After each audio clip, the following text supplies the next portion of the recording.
Okay, we are live. This is the CalExit Congress for April 4th, 2021, and we'll see you in just a moment.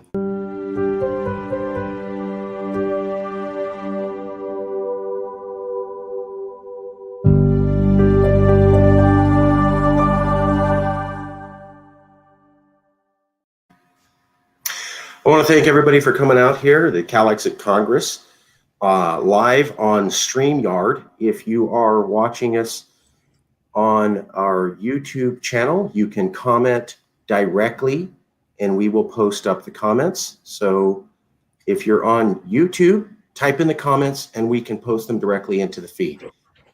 We have 100,000 people in our network that we're sharing this with, or will be eventually sharing it with, and we want to get that network up to 200,000.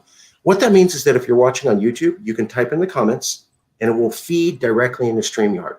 So just because you're not on StreamYard, please don't think you can't be part of the conversation. You can. We already have a few comments from Andrew Rojas and Arash. Welcome, Andrew Rojas. Welcome, Arash. Please keep commenting on YouTube. Please tell everybody to comment on YouTube. We love those comments. We will share the comments.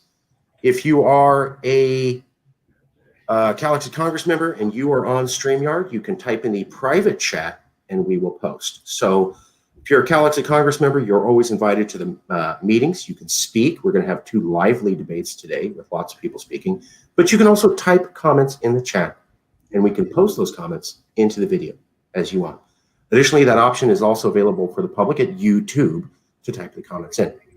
Now, before we get going, I needed to highlight something. We're going to start here in a second with the main part of the show, but this is an activist group. The CalExit Congress organization is about activism.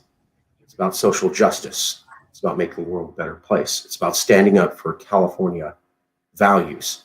So before we get into the show, I wanted to point out what some of our members are doing and ask you to support their causes. So first one I want to point out is Congress member activist Cam Bees, a personal friend of mine. I've known for about, almost a decade, with the anti-war U.S. War Rubble Challenge.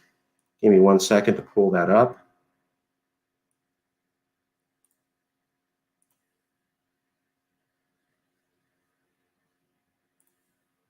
Okay, I'm going to share screen. I'll be right back.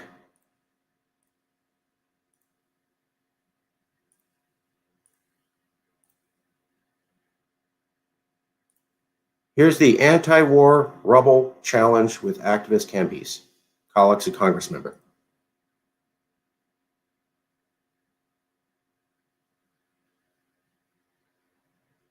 It's a dirty job, but someone has to get it done.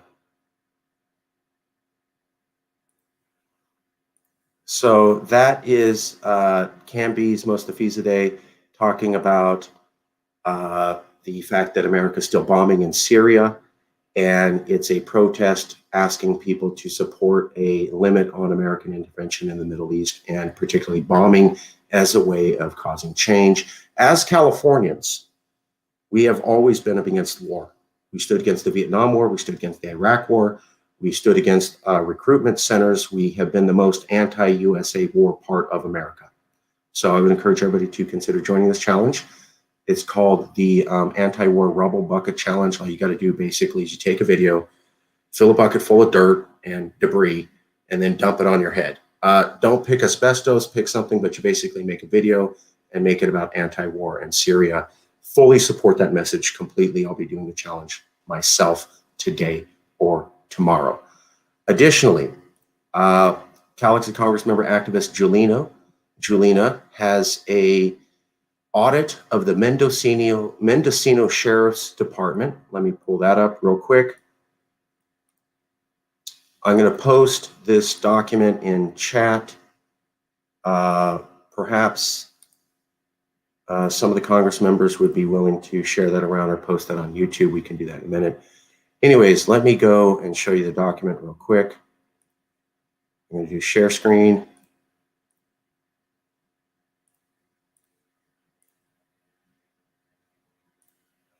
So this is, Dear Board of Supervisors, I support the recommendation for an independent audit of the Mendocino County Sheriff's Department office, as well as the public protection budget areas.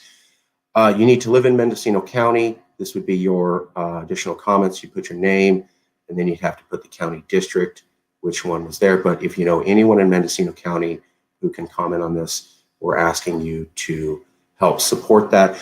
The Mendocino County Sheriff's Department has been, as I'm told by our contacts with the Pomo Indigenous up there, unkind to many of the Indigenous and unfair. Additionally, holding our government leaders to account is completely cool and something we always support. So consider joining those two activist things. 1 second, we're going to get to the agenda. Let me get to the comments. Don Hooper, is this live? Yes. Don Hooper. Here's Don Hooper, is this live? Yep. Here we go. Anthony, let's go. Watching. And Andrew Rojas says, welcome. And Arash Arshadi says, hello. Welcome, everybody. Please keep making comments, and we appreciate them. Okay, getting back into the show. We support activism. If you are an activist, if you are pursuing social justice, please let us know. Please consider joining the CALEXIT Congress, and we want to support you. We also want to have you come and speak. So let's get right into it. Intro to the YesCAL CALEXIT Congress for April 4th, 2021.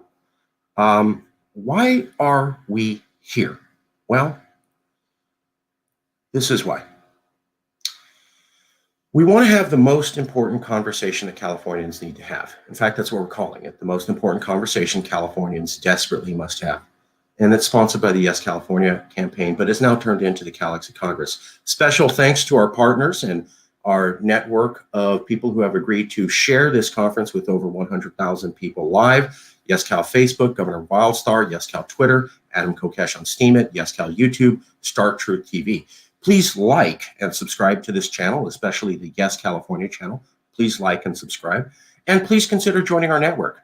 And please consider joining the CALEXIT Congress full of Californians who are concerned about the future, as you are. So why are we here? It is the most important conversation that we need to have. We're here to raise the profile of the concept that California may need to become independent, and that it is wise for reasonable Californians to think ahead, given the instability we see in the USA. That doesn't seem to get better, even after 3 months of a new president. Turns out that there are other regular Californians saying the same thing as the CALEXIT Congress, but who aren't part of the Congress. Let's take a look at that. Here's some examples of some people who are not connected to the Congress, regular Californians saying the same thing as us. Carlos Gomez on April 3rd on Twitter said, I started joking that California needed to pack its bags and leave. That was years ago. Now I want my state to leave this cluster, you know the idea, of a nation. Carlos is saying that months after the new president was elected. He's still concerned about the instability in America. He is a Californian. He says he loves California on his Twitter channel, and he has absolutely no connection to this Congress. Another random Californian concerned about the same things we are. Is Carlos alone? Well, actually, it turns out that he's not. Alex Magdaleno, another Latino, I would point out, like myself, on March 26th, pointed out in the Camarillo Acorn, 74 million Americans voted for a president who is racist, white supremacist, and so forth. So these people are not part of the movement. They're regular Californians, and what they're saying is they're shocked at the state of America, the support for Trump, and the instability they still see. However, they are not alone. Californians with money and power are also talking about how California could be a nation. Here's our first update. Promotional update. The first billboard encouraging California secession is up on 2 locations in Hollywood Boulevard. So there is a billboard up on Hollywood Boulevard where there are millions of people walking every week, one of the most famous locations in one of the most famous parts of California, and there are not 1, but 2 billboards talking about encouraging Californians to think about California as a separate country.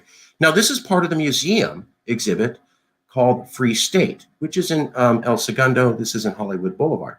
But I want to point out, I drove down to Hollywood Boulevard. The Mel's Diner, where the very first CalExit meeting happened in 2017 when we got ridiculously big, is right on Hollywood Boulevard between these two billboards. So there's one billboard suggesting secession. Then you go down Hollywood Boulevard. There's the Mel's Diner, where we had our largest CalExit meeting ever with the most people in attendance ever, about 50 to 60 people. We actually had to open 2 locations.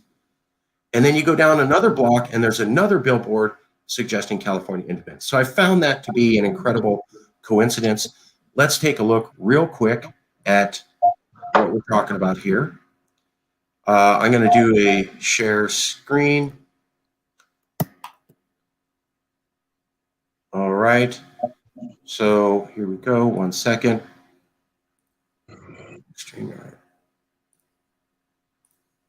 We're doing a share screen. I'm going to show this to you. Okay.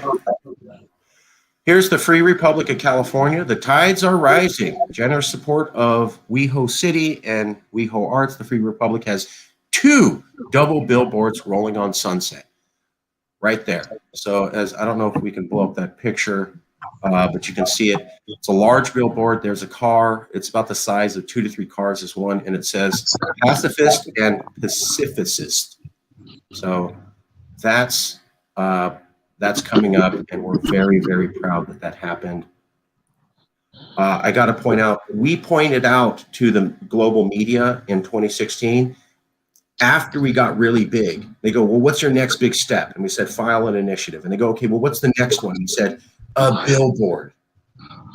We literally had the idea from Yes California to have a billboard supporting the idea of encouraging people thinking about California independence. And we got it in English, European, Japanese, and California News. And now it exists by Cole Sternberg and the West Hollywood Arts Council, who is not connected to CalExit. So why is Cole Sternberg, a famous person with money, and the West Hollywood Arts Council, another group that's a government with money, promoting California secession? Bizarre. But in fact, they're not alone. Turns out that ABC TV is also launching a California nationalist television station. Give me 1 second, we'll pull that up.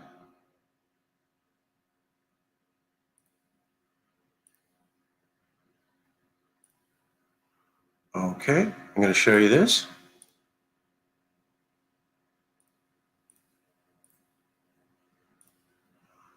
Here's the California Dreaming podcast. It was launched by ABC7 last week. This came out March 20, well, maybe 2 weeks ago, March 22nd. And what they're talking about is that they are launching a brand new TV show called California Dreaming. Very similar to our podcast called California Dreaming, launched only a month after we launched the California Dreaming podcast. Here's the California Dreaming TV show, where they're going to talk about how California is unique and different from America. So this whole episode is talking about how California culture is very different from America, and they go into, oh, look, isn't California so unique and different from the US of A? We had talked about that in Yes California for years, saying, let's have a show. There should be a national TV show. Every nation has one. California doesn't. We need to educate Californians on the cultural difference between us and the USA to show that we're different. Well, it turns out that an ABC network television station beat us to it and launched the same idea. Again, another idea that we proposed here at Yes California years ago. So that's 2. We said, let's have a billboard. Now someone else not connected to us did it. We also said years ago, let's have a national TV show. Now a major corporation did it, not connected to us, but still not done. Turns out that the California government is again trying to create a national bank. When you try to become independent, you want to have a national bank. Here's what they're talking about. AB 1177, so AB 1177, 1177 is an attempt to create a bank that can provide banking service to poor people. Now, it's being opposed by many bankers. And the interesting thing is that they say, quotes, Governor Gavin Newsom in 2019 signed a bill allowing cities to start their own public banks, but none of them had done so yet. This bill is expected to be heard in the California Assembly Committee in about a month. Additionally, Reserve study found that only 6% of Americans don't have a bank account. Let's take a look at that.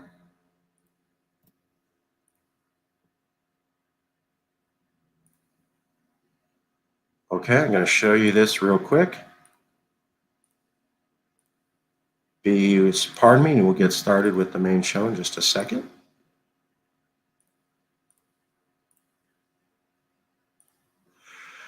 California Democrats propose state-backed banking program. And nearly 20 Democratic senators. So what they're talking about is they're trying again to create a bank, this time saying poor people need banking services. Let's have them. Now, last year, the California government did a bold step and started saying that public entities can have their own bank. So these are banks independent of the American banking system. The only reason you'd want that is if to have a national bank. Again, something that we at Yes California suggested. And now here's the California government trying to make it happen. And finally, to finish our update on why we're here before we get into the agenda, here's a situational update. Unity is not working. So Fox News is, and I know it's Fox, but I'm going to go ahead and show you this. So Fox News is talking about how they are not going to work with Biden and America may fall apart. So Media Matters, Laura Ingraham hosts guests to push theory that America's on the verge of a split between red states and blue states. I don't see any choice going forward. We'll have to have a Brexit. So this is on Fox News, and it was very recently. Is America hurtling towards a breakup? Craig Shirley was the guest, and then Laura Ingraham. Now, I know a lot of people don't like Laura Ingraham, and that's fine. But I want to point out that, again, it's 3 months after Joe Biden. And here's Fox News and the Republicans saying, no unity, let's just secede. So what we have is a major corporation pursuing a California TV station, pursuing California culture like we suggested, the California government pursuing a national bank like we suggested, the West Hollywood Arts District pursuing a billboard like we had suggested, and none of these people are connected to us. Additionally, you have people in America still talking about how there isn't going to be unity. Let's get to a few comments. We have some here. Pinkian says hi. Pinkian says Independent California. Viva Marcus, appreciate that. MM242M Game Lover, hello. Arash, hello. Omid SH, hello. Please keep those comments coming. All right. And you can comment on YouTube, and it will feed directly in here, like Mr. Pinkian did. Or you can, as a CalExit Congress member, talk directly in the Congress chat. We'll go from there. Okay, now let's get to the main event. We're going to have two debates today. The first one is on, does the Derek Officer Chauvin case show the USA is committed to institutional racism? That'll be headed by TJ Shelton. Then we'll have a second debate on what if the stimulus devalues the dollar? What options does the USA have, by Sam Cheney? So I'd like to invite TJ Shelton on the show. TJ, are you there? Hey. Yes, sir. Yeah, I'm here. So TJ, you're a CalExit Congress member, and I've talked to a few other Congress members about this issue. As I understand it, what we're talking about is Joe Biden was elected, Trump is gone, and yet a police officer murdered an African-American man that we all saw on TV, and it looks like the entire justice system is saying, yeah, we'll get that cop off and let this black man die and not get justice. That seems like an inability of the USA to handle a long-term problem about race in policing after 4 months of a new administration. Am I summarizing this incorrectly? You've been following it pretty well. What is the situation? And I think you said perhaps America needs to be on trial itself? Could you explain, sir? Yes, sir. So I've been watching the case. On Friday, actually, two of his fellow officers testified that he had gone overboard and what he had done was completely unreasonable. His brother and some other guys were recorded in commentary saying that that helped them to have hope in the American system, to for his fellow officers to condemn the actions. They weren't expecting other officers from his jurisdiction, precinct, whatever it is, to condemn him, which is a good sign. We in America lose 5 to 6 people per day to encounters with law enforcement. That's forgetting anything to do with ethnicity. We lose 5 to 6 people per day in this nation to encounters with law enforcement. We've had a long time situation, as we're all well aware, with police specifically targeting groups of individuals, but we have to understand, like, that the officer, that was how they got started, right? That was the foundation of them. We need to address, though, in our nation, making it where encounters with law enforcement turn out less deaths. America has systemic injustice problems. We have systemic racism still exists. If anybody disagrees, feel free to debate back. I'm told this is a debate. I could give examples if anybody on the call doubts that we still have major systemic racism. The outcome of this trial will tell a tale as to whether or not we are willing to rein in our own enforcement arm. We're in a situation today where the globe has paid attention to this case. Like, people all over in nations everywhere are seeing something that is typically not so public and swept under the rug. And I believe that our actions in this case and how this turns out is going to be telling a story that the rest of the world is paying attention to. Are we going to make moves to make it where our citizens survive, or people in general? Let's not just narrowly define who deserves protection from law enforcement. Are we as a nation going to stand up for humans surviving encounters with our enforcement arm? That's what I see in this trial. And I honestly, sincerely hope that we make a strong example that we're going to make changes. I understand it was his training. I understand that much of what he did is considered quote unquote normal, but what happens in the United States isn't normal. There's plenty of other nations on the planet who have 0 deaths on average every day.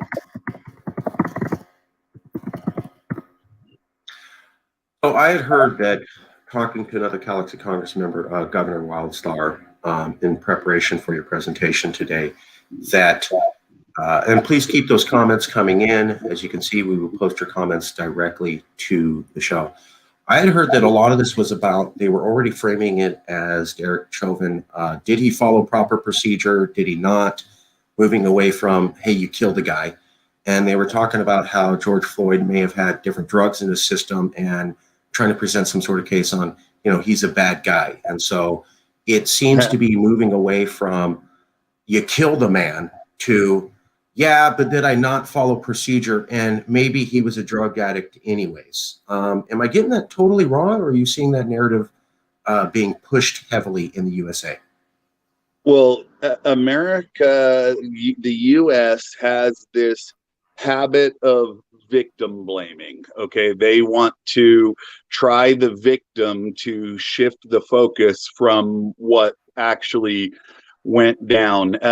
George Floyd had things in his system, but you can't convince me that had they not attempted to take him in, or had not held him down, had not um, acted in the way that they did with the amount of time on his neck, that he wouldn't have still been alive. You can't chalk this up as an overdose that just would have happened and that he wouldn't have been alive and well and able to haul a baptismal out today.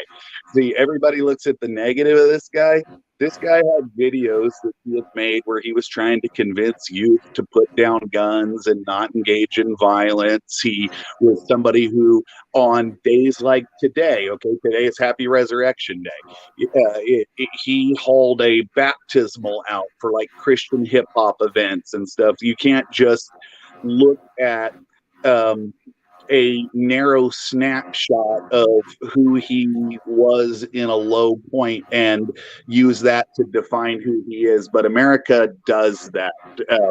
There was plenty of them trying to victim blame, and I say them loosely. I apologize. We are them. We are the United States. But there are people within our nation that would blame guys like Ahmaud Arbery for what happened to him.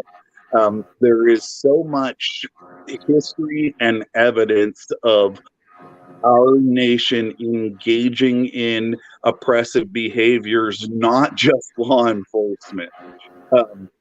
This shove-in case transfers the onus of responsibility and the biggest problem back to law enforcement and how they interact with us. But one of the biggest problems that we face, I believe, is this whole group of people who want to blame a victim. I don't care what he was on in that moment. They did not deserve what transpired. And what transpired was far from what was mandated by the way he was attempting to interact with them. He was trying to be very, very passive and kind and apologizing to the officer the whole time for the thing. He wasn't trying to fight back. That's not what was going on. Anybody who watches that realizes that, if they're honest, that this man was afraid and he was abused while he was afraid. Okay, I want to turn it over to anyone else in the Congress. Would anybody like to speak on this topic? You can unmute yourself and show your video and speak. We have another comment here in private chat, or please post comments to chat. I'd like to say something quick, if I could. Please. Yeah. Yeah. So there's another huge part of the problem, another facet to this gemstone of muck, is that there's a serious problem with judicial authorities breaking actual laws. In the case of gubernatorial candidate Wildstar, right? That judge very, very clearly was doing things only to one person of a different skin tone, and not to other people who were doing the same thing of, his equal skin tone. Only going after the guy with different skin color than his own. We've got Brock Turner literally caught in the act, literally, and let off with kind of a slap on the wrist, quote, because we don't want to ruin or destroy this young man's life. I mean, what did he do to that poor girl? He destroyed her. But the judge that was presiding over gubernatorial candidate Wildstar's case was allowing all sorts of things to go on in court that should not have gone on. Actually breaking actual court procedure. The Brock Turner case, that judge had a clear mandate to the law to uphold the law, to impose a certain strength of sentencing on this criminal, this violent criminal, no less. And here in the Derek Chauvin case, right, we've got a judge allowing people to kind of put the character of a dead person on trial, when legally speaking, in the United States of America, if you are deceased, you cannot be put on trial. Even if we know someone committed a crime, we watched them do it, if they take their own life and they're dead, they can't even be put on trial for the, horrific crime that they just committed before taking their own life. So the fact that a judge would allow for any of this to be going down when it's a trial of, you were an officer, you had a badge, you had responsibility, and you committed murder. That's what this trial should be. And instead, the judge is allowing it to be, well, let's look at this guy who died and maybe try to justify in any way possible. It's just disgusting. TJ, response? TJ Shelton? Yes, sir. Yeah, I'm still here. Sorry, I have young daughters who are asking questions and interacting with them. Awesome. So America has this thing. Your amount of justice you receive has a couple of key factors. One of them's finances, another one has to do with pigmentation. And it just is what it is. And we need to make changes. There's a man who has been convicted of multiple rapes, keeps getting found unable to stand trial because he's not mentally competent, confined to mental facilities that release him because they only keep people in the mental facilities when there is hope of rehabilitation, has previously bitten a victim's face, recently raped an 8-year-old, and yet gets to walk free in our nation. If he wasn't white, that wouldn't happen. And I don't like to use racist terms and talk in racial language that much, but it would be sort of like trying to play chess and never mention knights or rooks or bishops. It's just a thing that's at play on the board in the nation that I live in, and it's obvious from the evidence on so many levels. Historically, it's been worse. People say we're the most divided we've ever been. Bull crap. We are not the most divided we've ever been. There are huge swaths of divide and cognitive dissonance, and people, especially who up until recently thought that they could trust our system and it was for them, and all of a sudden they're figuring out, like the rest of the folk, that this place isn't for them, and that it's really ruled for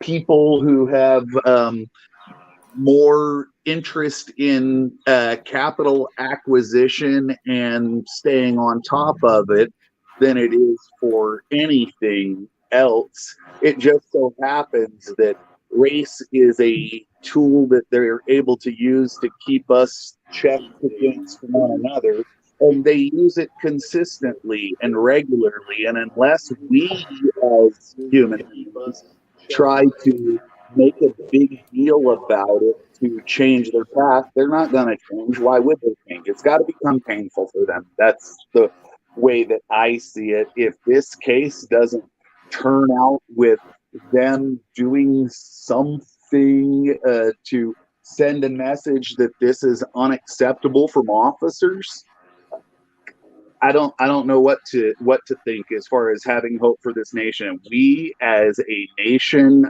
around the world, the United States, will be judged for this.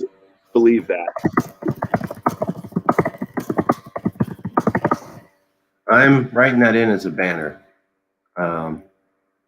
TJ Shelton says the United States will be judged for this.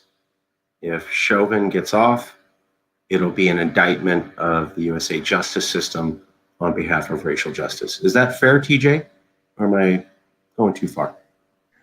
Yes, but yes, that is fair, absolutely, and you have to understand that so many people who don't pay much attention at all to any kind of details of America all over the world have been brought into the fray of observers of this specific case that is really obvious that a man was afraid and murdered and he didn't fight back. Okay. Before we move on, if I may, I know you're going to move on, but if I may, real quick, everyone. Sure. And then we're going to go to Sam. Yes. I am white, okay? I am a white, California-born male. You can see my picture down there. When I clean up really nicely. My civil rights were horrifically violated. Horrifically. I am still attempting to recover from injuries inflicted 3 years ago. Not only did the police do this to me and violated rights and did all sorts of things totally against their own operating procedures and protocols, but because, county funded hospital here is funded by the same people that fund the police, their interest is not acknowledging that I was ever injured. So if you're a poor person, it doesn't matter what your skin color is here in America. You're totally SOL. Take my word for it. Okay. Yeah. Clearly there's, yes. Okay. Thank you, Jason. We're going to go to the next subject. If you're willing to show your face on video, that would be helpful. If not, even if you're going to be quiet, it would just make a better video if you could show your face. You don't have to. TJ, don't leave. I want to see your beautiful face. Look at that beard. Jason, look at that smile. More faces, better. It's fine. Don't worry about how you look right now. Okay, we're going to go to the next issue. What if the stimulus devalues the dollar? What options does California have? TJ, I know you're looking forward to this. You're going to have to give it a second. We're going to have Sam go on first, and then everybody's going to get a chance. So you're going to get a chance. If you are a CalExit Congress member, you will get to speak, I promise, and you have the right to hold me to account. So, but right now, this is going to be presented by Sam Chaney. Sam Chaney is a CalExit Congress member. He's been a journalist for many years and a certified accountant and a personal friend. Sam gave me my first big break ever. So thanks, Sam. What if the stimulus devalues the dollar? Sam Chaney, can this happen? Will this happen? What statistics are you looking at to suggest this could happen? Why would it happen? In your opinion, Sam? Hello, Marcus. Happy Easter, everybody. And I want to correct you real quick. I'm not a certified accountant, but I do have, for background, I have a degree from Fresno State University in accounting and a degree from Fresno State University in economics. So I've been studying this issue for many years. I suggest everybody get a copy of this book, The Creature from Jekyll Island. And then this new book here, COVID, the Great Reset. Okay. So will the stimulus devalue the dollar? Yes. Well, we have to first go back and understand the nature of the system, Marcus, and the rest of the Congress here on the call. The nature of the system, fiat debt-based monetary system, which we are living under in the United States under the Federal Reserve, is designed to fail. It's designed to debase the currency to a point that it will collapse. That is the nature of the system now. And a real quick brief history, if you go back, the Federal Reserve was established in 1913. It's a private central banking cartel. It is not part of the federal government. It's a bad middleman for when we, currency and credit should be issued by the Treasury Department, but it's not. It's issued by this private bank, the Federal Reserve. And so therefore California needs to think, if we are getting out of the union and no longer using Federal Reserve notes or US dollars as a form of currency, will we fall into that same trap that the United States did and be under a central banking system? Or would we rather have the Treasury Department, who's actually run by the government, we the people, would we rather have them issue the currency and credit? And since we've learned from the mistakes of the past of having a private central bank, the Federal Reserve issue the currency and credit, I think that we can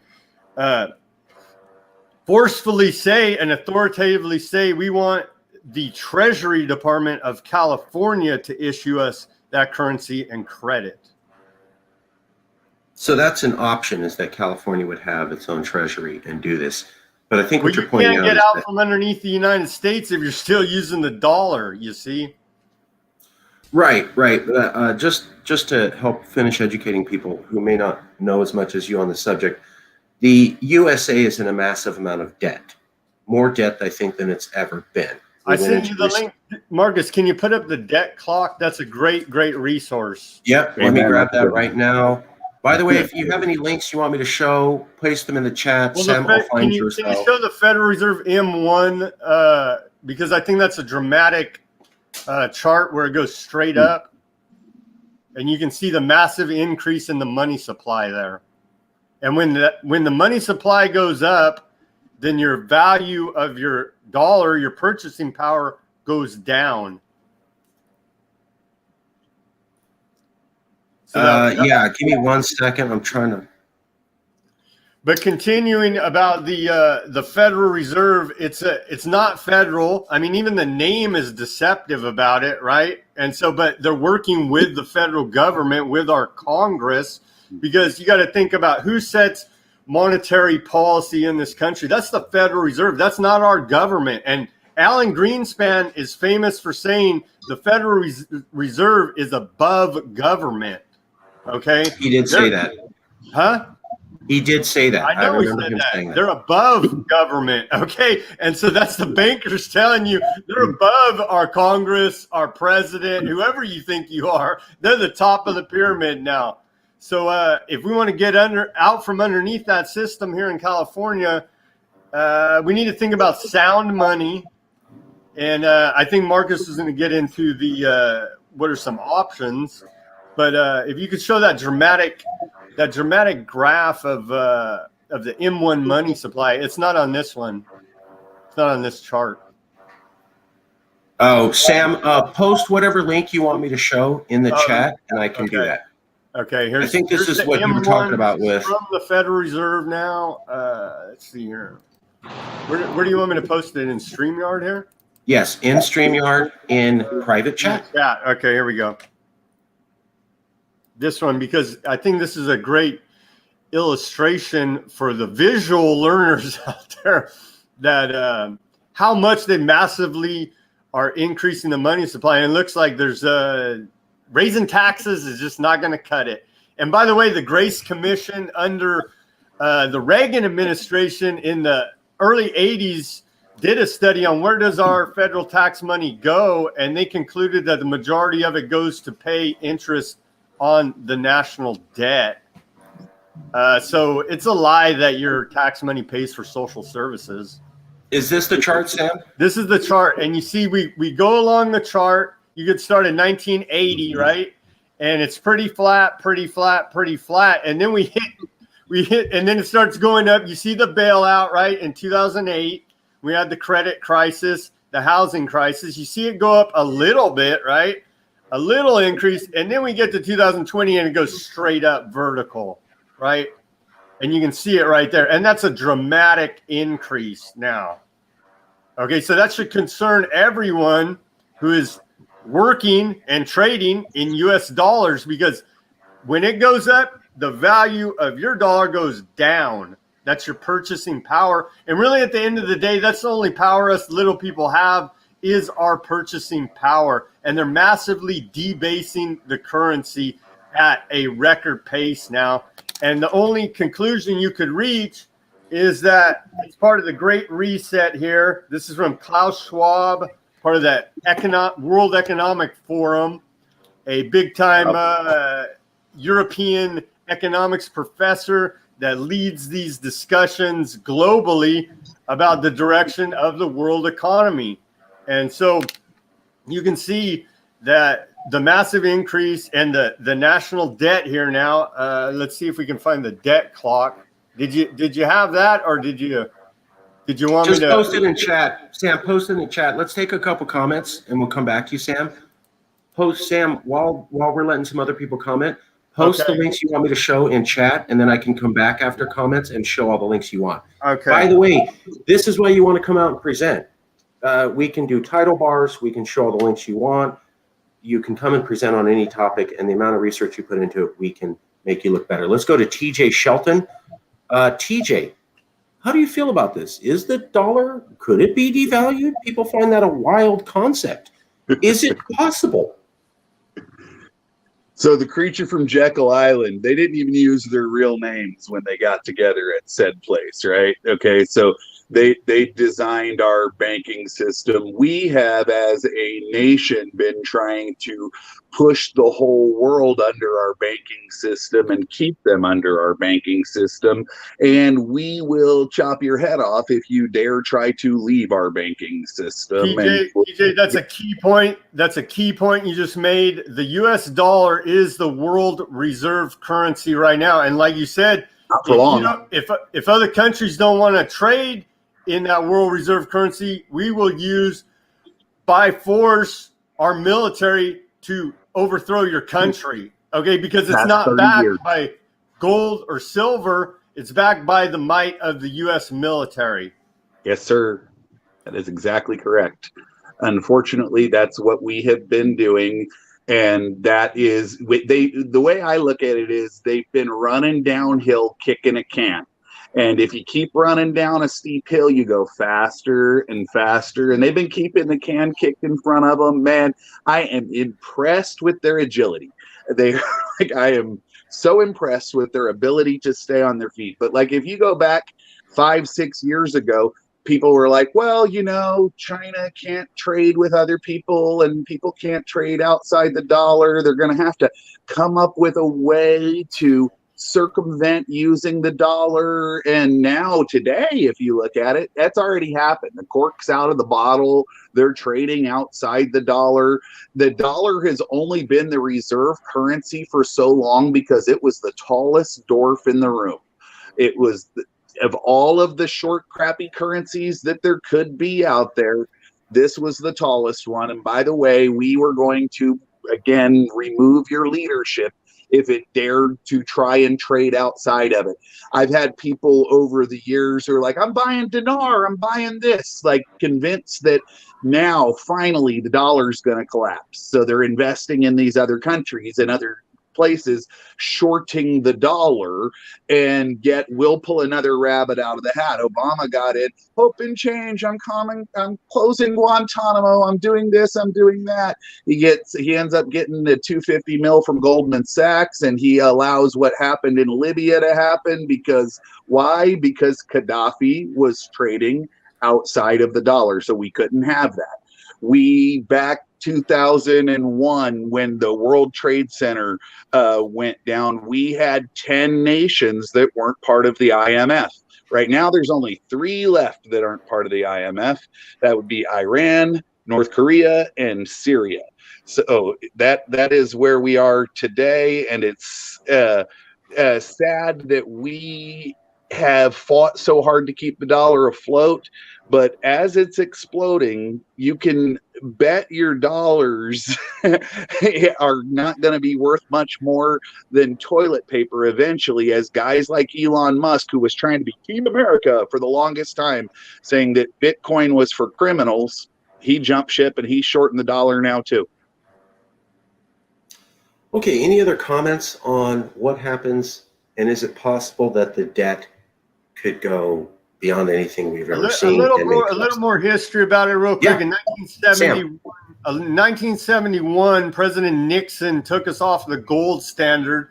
We were theoretically sound money until that point. Now they switched us to the petrodollar, which forces China, Russia, any country, every country in the world to trade oil in dollars. These other countries are getting sick and tired of it because they know we're massively debasing our currency. And there's an economic concept out there called dollar devaluation, or dollar, what is it? Dollar de-dollarization is what they call it. And Yeah, we're on the de-dollarization of the globe. De-dollarization, because these other countries are getting sick and tired of having to use our US dollar as a means of exchange, because they know it's just propping up a failed system and it doesn't benefit them. And they are our rivals to be world powers. China, for the biggest example, they want to be the world's #1 superpower. So why the heck would they want to use our currency as a means of exchange for petrol? They wouldn't. Okay. When what we as citizens have to understand is that the capitalists that pay and elect our politicians were all stupid happy to go jumping over to China and take advantage of the workforce and do the transfer of us. Like, we've been getting gutted as they have been getting financially empowered, and now their creation, or not really their creation, I'm sorry, Chinese, it's not their creation, but the people that they partnered with have outgrown them, outperformed them. You brought up 71 with Nixon. If you look at prior to that, the poor people and the rich people were both on an upward trajectory. It wasn't a very steep hill, but everybody was moving up kind of like a slight angle like this. If you look at 71, though, the graph starts to go, and the rich get to where now you would need a rope and gear to make it up the steep angle. That the difference is to how far the affluent are taking off, and the working class of people have just had their American dream eviscerated. Yeah, I agree. Can we show the deck clock here now, Mark? I got it all queued up. And whenever you're presenting anybody, just send me the links in private chat. And here we go. U.S. national debt clock. So now you can see here it's constantly increasing. We're at $28 trillion now, and this is everything on the books. The source is the U.S. Treasury Department. So there you have it, and you can see the devaluation of our currency down there at the bottom. 1960, and then 1980, it went down a little bit, and then you can see now we're at 129%. No, go up a little bit, Marcus. Right there, the bottom of U.S. national debt, right there, 129%. U.S. federal debt to GDP ratio. Okay, that is not sustainable. Right there. 130%. I mean, that's mind-blowing to me, honestly. That says collapse right there. That now, one Marcus, statistic. On here someplace, I think it's further down, is our unfunded liabilities. Where's that at? Is that 619 one? It's been a while since I've looked at this clock, but there's one that shows money right there here. on the right on the bottom. There you go. Right here. You go. Look at that number. That's the money we owe ourselves. And that's and then there's even a scarier number that's not even on here, which are the derivatives market, which is this giant bubble of debt out there.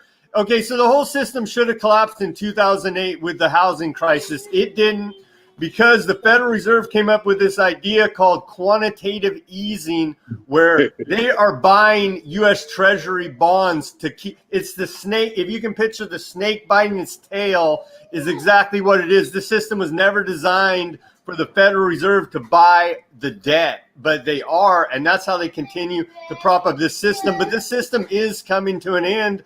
As you can clearly see, you cannot have 130% of debt to GDP ratio. It's just simply economically not sustainable. Amen. When we did that, that created a problem in China with their export market. Okay, so like things should have been tumbling down significantly. Down, they had some big boys fail, so on and so forth. But it put quite the crunch on a lot of people, and it really made China sit down and take a look at what they can do to not be so reliant on us. 2008 and just the West, okay, all the West was entangled in that, where they were trading on these derivatives and when the West really got like kicked hard over this collapsing, China got kicked too, but not because they had their fingers in that, but because all of a sudden their export market fell on its face because we were all broke and we weren't buying things from them. And that caused them to turn inward and work on developing more of purchasing within their own nation and moving their people up through the ranks to be consumers. And the writing's on the wall, like the capital big situation with the Federal Reserve and everything. So our race issue, if you go all the way back to the beginning of how this whole place got founded, it was about money. It's always been about money. It's always been about greed, and it's about money. And the race issues are things that they use to keep us divided and controllable. But like the biggest elephant in the room is the fact that nobody here, I don't care what you look like, is doing well long term if we don't figure out how we're going to survive the dissolution of the corporation that is standing behind the dollar. And it's happening. We don't have a choice in the matter. We are now passengers, if you will. If we weren't passengers, we would be have been more likely to have tried to retain that forward position of ally in Hong Kong. We're passengers. Watch what happens. It is what it is. And now what we can do about it, that's a different story. And we really need to seriously be considering that as citizens.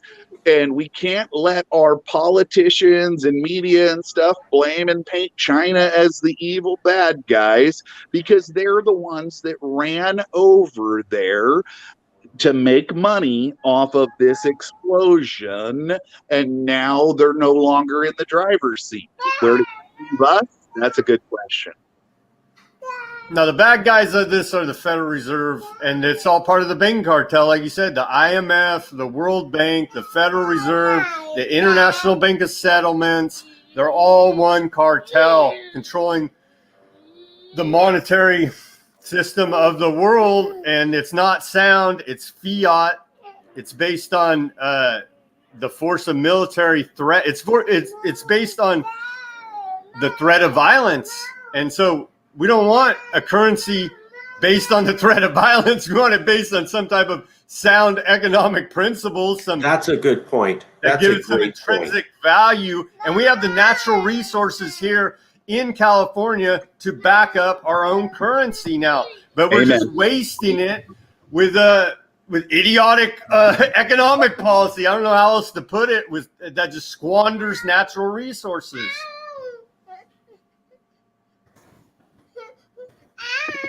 Yeah.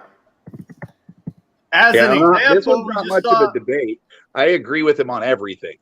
Like it's sad so many people are so caught in the rat race with tunnel vision as they run toward their career ambition or whatever it is that they're trying to do, that they've never read or looked into such things and don't have the foresight to see what's coming. They're deluded within it. They tell you right here, we're looking at a global great reset because they know, the bankers know, that they've created these debt bubbles everywhere, and it has to come to an end at some time. The bubble will pop, okay? And then what's their solution? Digital currency, where issued by the Federal Reserve again for us, where you have no anonymity, totally track and trace every transaction that you ever make through the digital currency. And so that's their solution, the banker solution. But we should counter that with a more freedom-minded solution that's actually backed up by something of intrinsic value, so we don't have to use violence to enforce our monetary policy. Do you propose California state UBI using crypto? No, I want something backed up by natural resources that have intrinsic value besides something that could easily be. We have lumber, gold.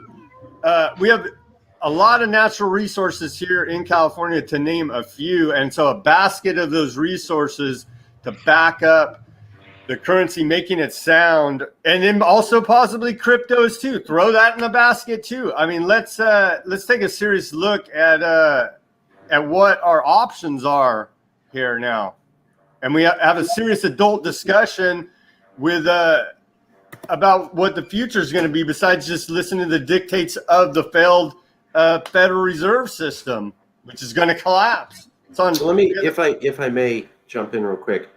I think what I'm hearing is a consensus that Californians don't like a currency that's inflated with the threat of blowing people up or being shot.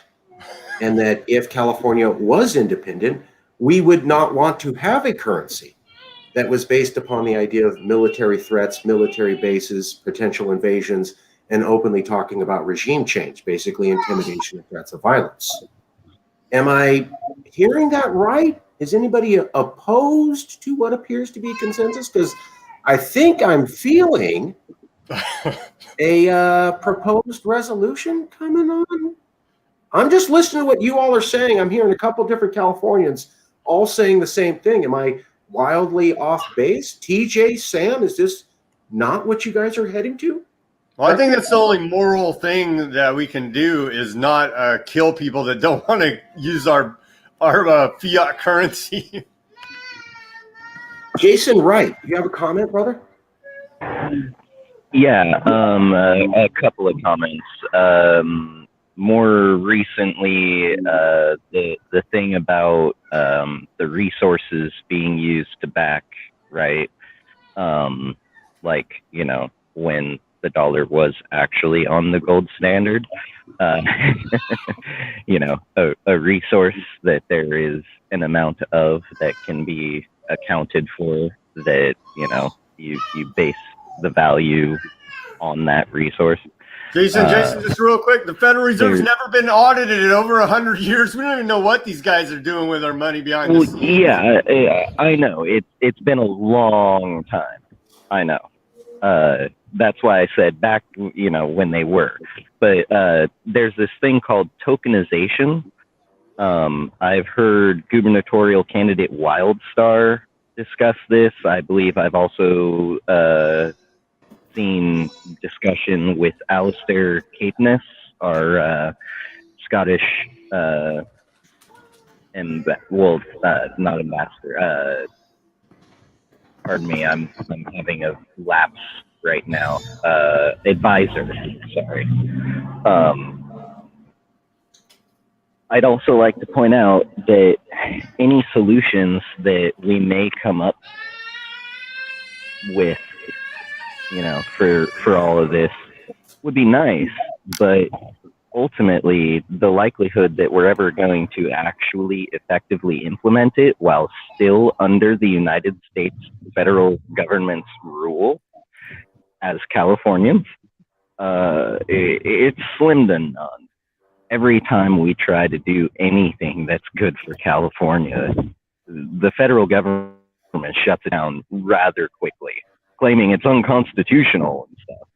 So really, you know, helping 10% of the entire nation's populace unconstitutional. I'd like to point that out. But ultimately, if we don't regain our independence, if we don't reclaim our status of nationhood, then we can talk and formulate plans. We can even try to implement them all we want.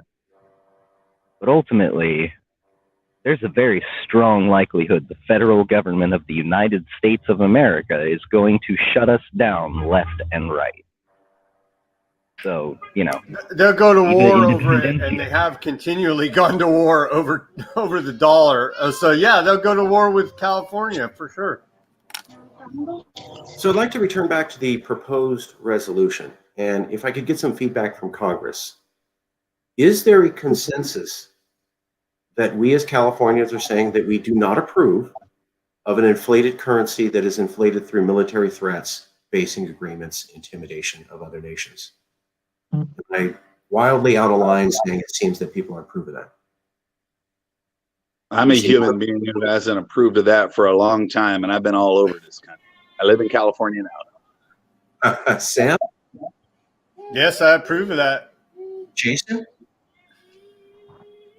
yes, I approve. Anyone else on the chat? Anyone else?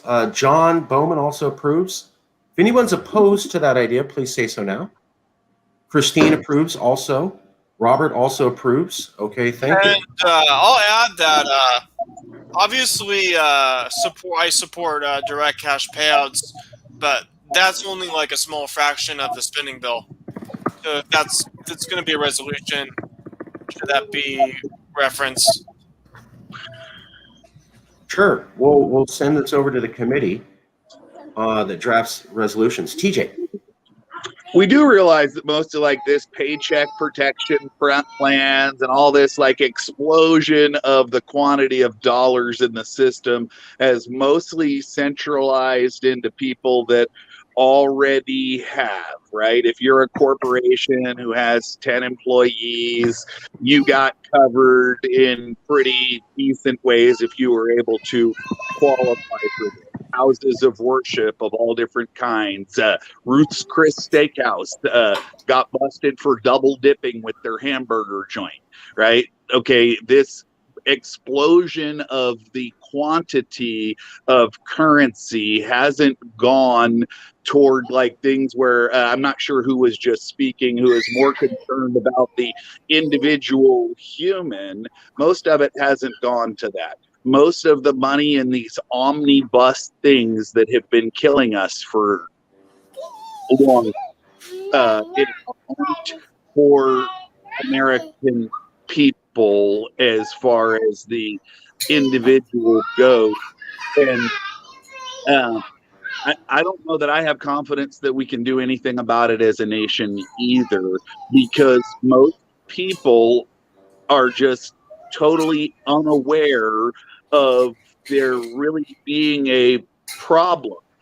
This last year has been a wake-up call for a lot of people, and I hate to say I'm thankful for COVID, but in reality, it has opened so many people's eyes to what has gone on in our nation in so many different ways that it's pretty amazing. I have people who used to say, that's crazy. You don't know what you're talking about. The dollar's going to live forever. We're going to take over more of the world.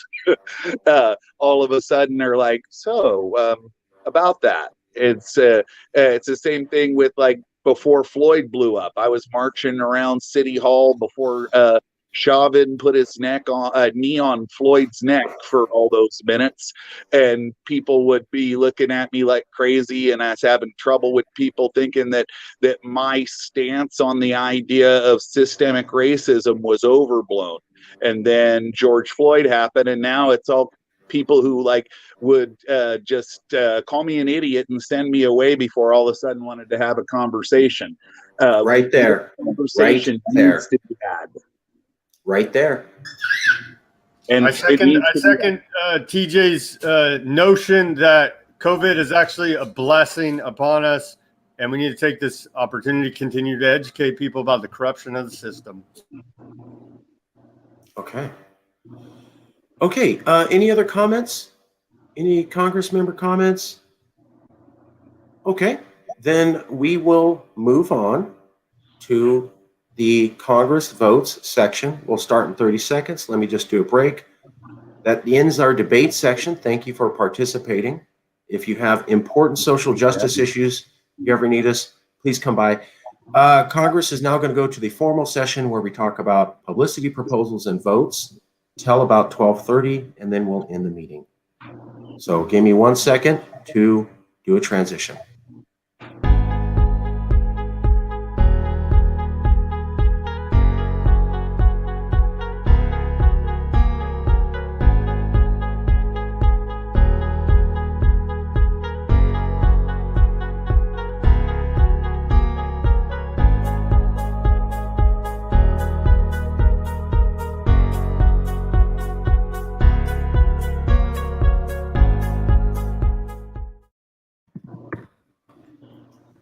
Hello, everybody. I need to do something real quick. So first, I just wanted to highlight again, we are an activist organization. We are dedicated to activism and social justice. Many of our CALEXIT Congress members are involved in social justice issues and activism abroad and throughout here in California. We covered two people earlier this morning at the beginning of the show on the Mendocino County Sheriff's Department not being fair and equal to the people of the area, and the Camby's Mustafiza Day rubble challenge to condemn the U.S. invading other countries and blowing them up to cause regime change. Real quick, before we get into voting by Congress, I needed to show a few things. This is by CALEXIT Congress member and activist John. He just sent these, so I'm going to show them real quick because we are an activist organization. So here is this guide, and I will post this up in chat for everybody to share. If an agent knocks, Center for Constitutional Rights, it talks about if ICE knocks on your door, what you can do to deal with that. So very good information for anybody who's undocumented or knows people who are undocumented or is concerned. We'll be sharing that here. Additionally, LexisNexis, thank you, John, for bringing this up to us. That's why I'm part of the Congress. I'm a Latino, and this issue is very important to me, but it's hard to stay on top of all the data. So when you're part of a group and people feed information in, you're able to do a better job. This just came to me from John. LexisNexis to provide giant database of personal information to ICE. So LexisNexis has agreed to work with ICE in order to provide a lot of data to ICE so they can go ahead and hunt down people and have them removed. So thank you, John, for sharing that. We'll get those links up. Let me check the private chat real quick. John says, no problem. Thanks again. Okay, getting back to Congress. We're going to do a couple Congress votes. So let me get back to the agenda real quick. Today, we wanted to have a vote on if it's okay for us to implement the suggestions from a Google study. This comes out of the Professional Culture Creation Committee on how to create high-performance teams. Basically, Google said in their study, and we went over this at the Professional Culture Creation Committee headed by Christine Howard-Schmaui, that Google did a study of all their productive teams and found that one of the key things that made their teams highly productive was equal time amongst all the participants. Let me ask the Congress now, is anyone opposed to us adopting some of the guidance from the Google company on how to make productive teams as suggested by the Professional Culture Creation? Basically, some of the lessons they learned, we try to implement them here. Is anyone opposed to that? Christine, if you're here, would you like to speak on that? Don't have to. Okay, no one's opposed. I'm going to say that that's approved. Next item. International Outreach Committee can contact Indigenous people to ask them to host an embassy. So this is just to confirm that our International Outreach Committee, headed by Jason Wright, has the permission of the Congress to reach out to Indigenous people outside of California who are proposing or looking at foreign separate nations and ask them for an embassy. How does Congress feel about that? And Jason, would you like to say a few words? Jason Wright? Yeah. So the thought for me, I know I just stressed how white I am. I am 1/8 Cherokee, which I don't run around and pretend that I'm like, you know, more native-blooded than I really am or anything. I got blonde hair and blue eyes, right? That being said, I really, really have always felt very strongly about Indigenous rights, Indigenous equality.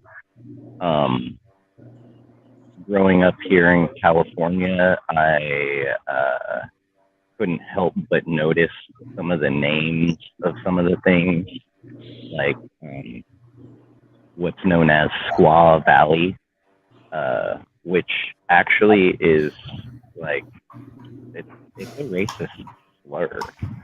And they've named places all over, not just California, but all over North America, named with this. And you wouldn't see the N-word being used, or, you know, derogatory names for our brothers and sisters south of the border. You wouldn't see those names being used and being accepted by society. Yet this one is. And I think a lot of it really comes down to the fact that there's not much education on it. Unless you're actually concerned and you look into it for yourself, there's not, you know, readily available, freely given education on these sorts of things. I'm sorry, Jason. Jason, could you talk specifically on international outreach, how the CALEXIT Congress would do international outreach with Indigenous nations in America, please? I was just kidding.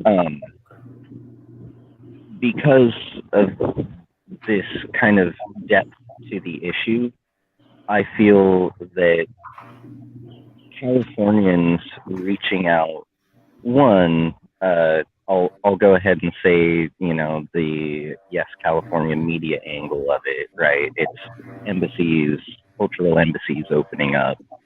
Ours would be recognizing the national sovereignty of a indigenous nation, and their perspective counterpart would recognize ours.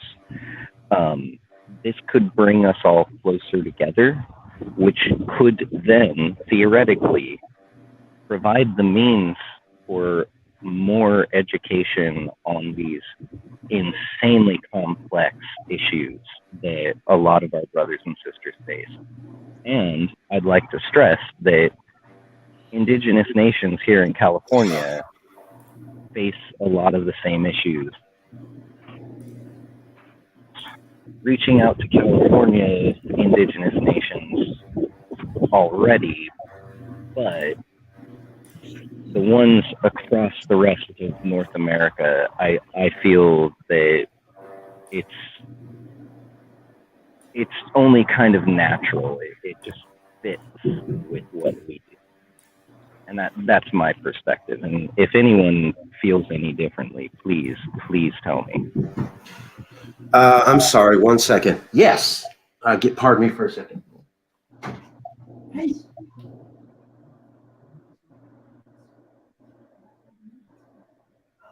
will try. Sorry. Okay.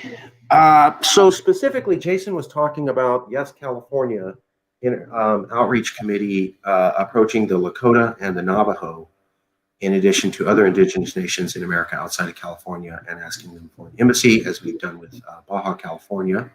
So it doesn't look like anybody's opposed. Let's go to section 2. Jason, coming right back at you. International Outreach Committee. You had some amazing progress on another potential embassy in another foreign country. Is that right, sir? Yes, I did. Yeah, if it's not clear to everyone by now, I've been working like full steam, hour and a half, 150% capacity on trying to get more embassies up and running. We have the one we're working with Baja on, which both parties are hoping this summer might be the opening for that. Additionally, I have just recently garnered a friend's service friends support in tracking down. He's very well aware of our movement, what we are, what we stand for, what we're doing, what the embassies are, and what it's all about and what we're looking for as far as an organization that will partner with us. He is born and raised a Laplander from Finland. He still lives over there in Finland, and he has agreed that he will help me figure out and track down an appropriate organization that supports our cause and our movement and would be willing to open up a cultural embassy with us. So literally boots on the ground over there now. That is outstanding. That is outstanding. Let me just show you real quick something, if I may.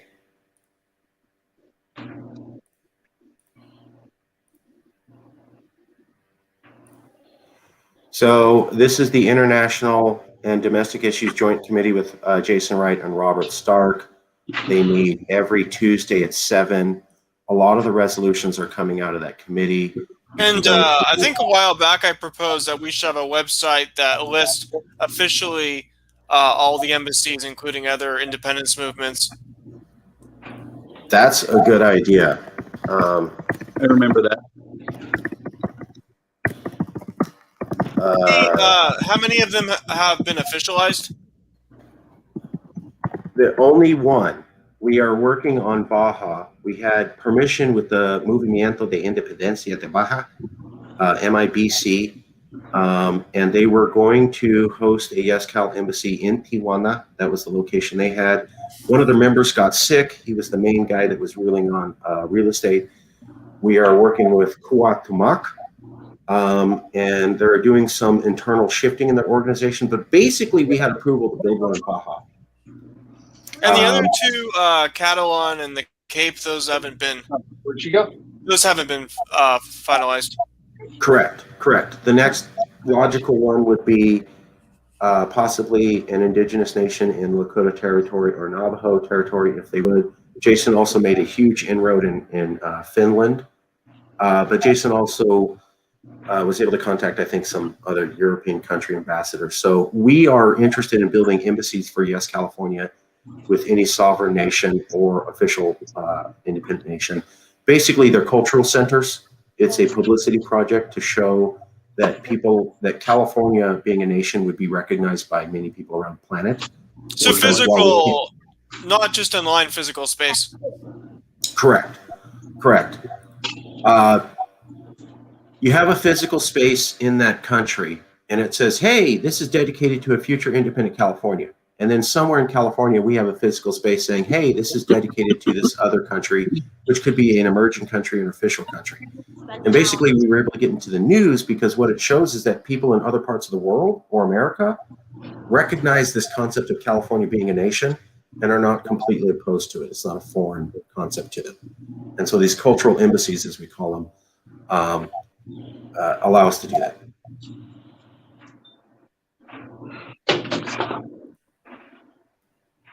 Robert, any more questions, brother? Okay. Jason, any more comments on reaching out to embassies or about coming out to the International and Domestic Issues Committee Tuesday at 7 p.m.? Yeah, so Sunday evenings, that'll be tonight, 7, International Outreach Committee, talking about the embassies. I'm not actually sure that I'm going to be able to do it tonight. I think because it's Easter and there's stuff going on here, I think I am going to use this time to put out a formal announcement that this week's International Outreach Committee is not going to happen. Just to go ahead and, give Easter evening for everyone. That being said, I would like to point out France and Armenia and Scotland are all high up on the list with indigenous nations, Baja, and Finland. And this is why right here. Scotland is about to reclaim their national independence. Literally, like, even English folk that I'm staying tuned to are saying it is going to happen. So Scotland, when reaching out to Armenia and trying to get the issues of Artsakh and the Armenian people in Artsakh to be brought forth to the world's platter, I had reached out to Chancellor Merkel. It was actually her first day back as the head chair of the EU, and wrote a nice little thing saying basically something to the effect that, you know, I understand if you yourself cannot say anything directly, but maybe there's some way that, you know, some sort of official somewhere in the EU might identify with Californians, might feel the plight of the Armenian people, and maybe would say something in support. And a few days later, President Macron of France, in a speech addressing the world, he was talking about nations where Armenians live. He said they live in Armenia, of course. And outside of Armenia, they live in Artsakh, they live in Belgium, they live in France, and they live in California. Now, he's naming off nations where Armenians live. And he doesn't say the United States.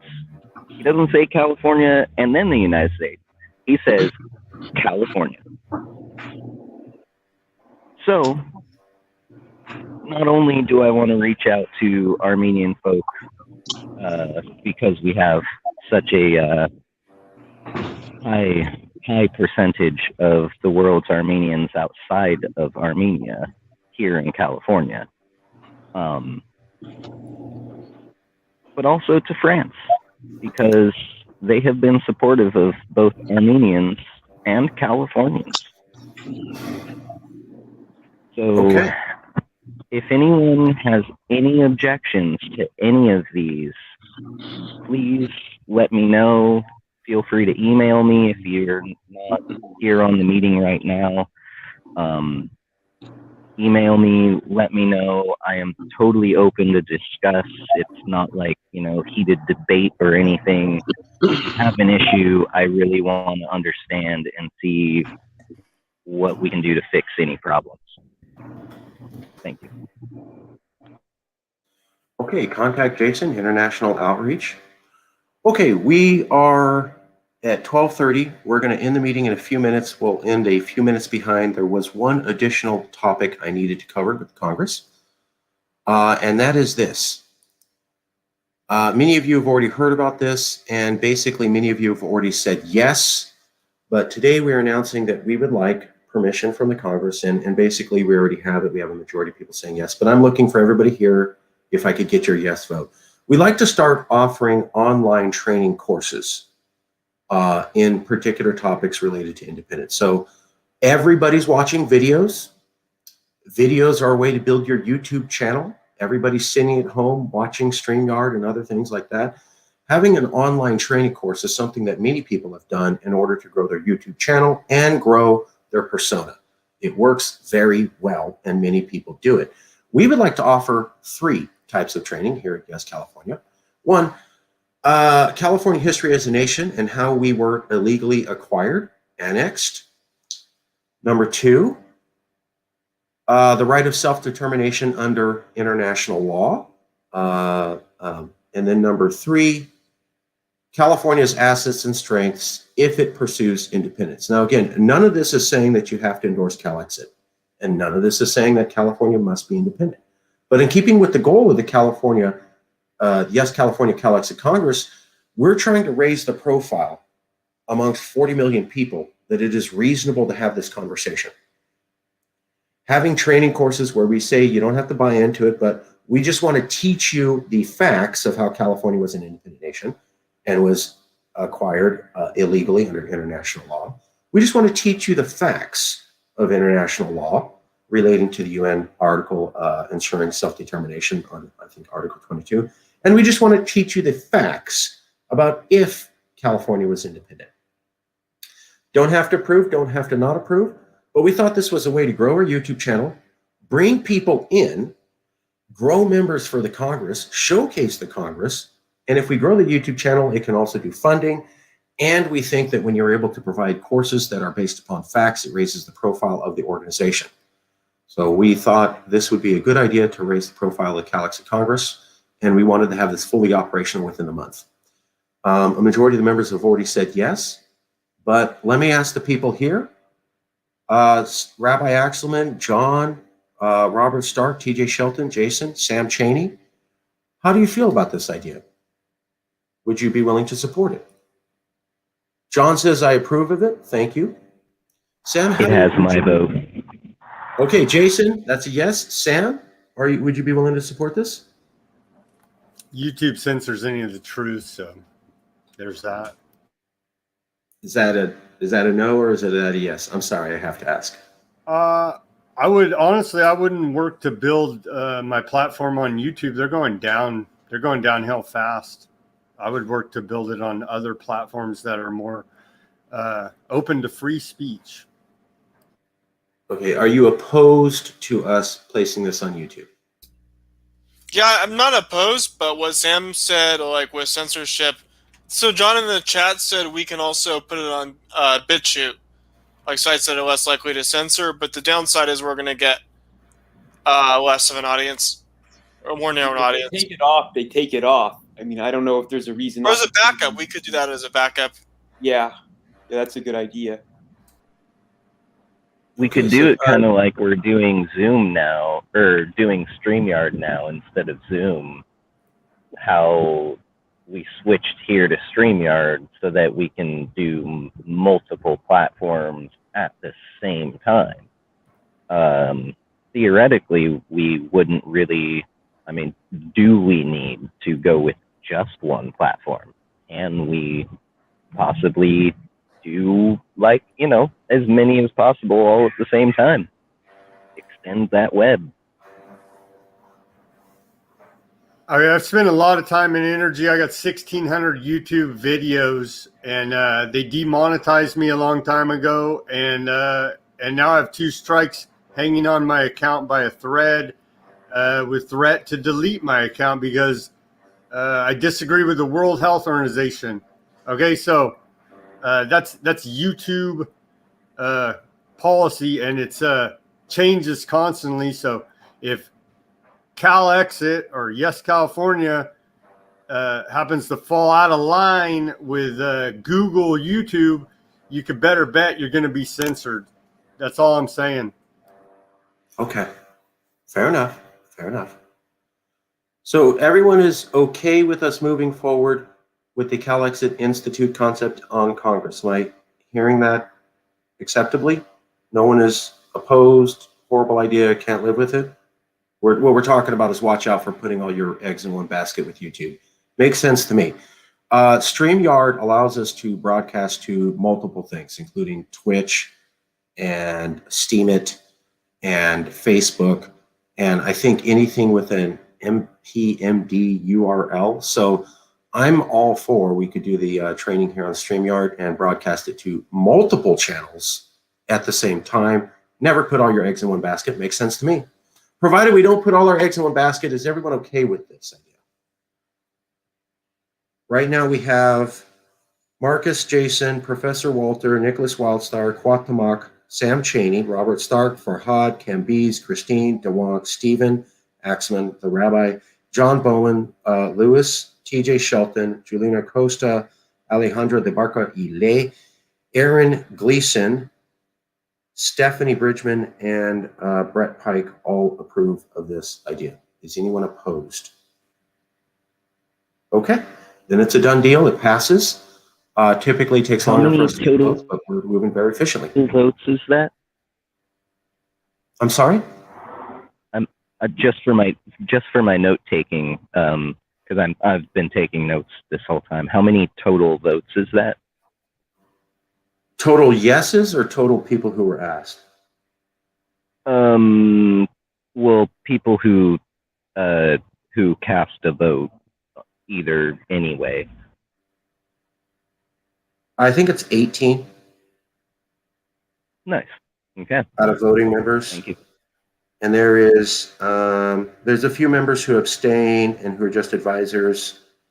We have 1, 2, 3, 4, 5, 6 to 7 people that still can vote and haven't voted, and 17 to 20 people who can vote and haven't already voted.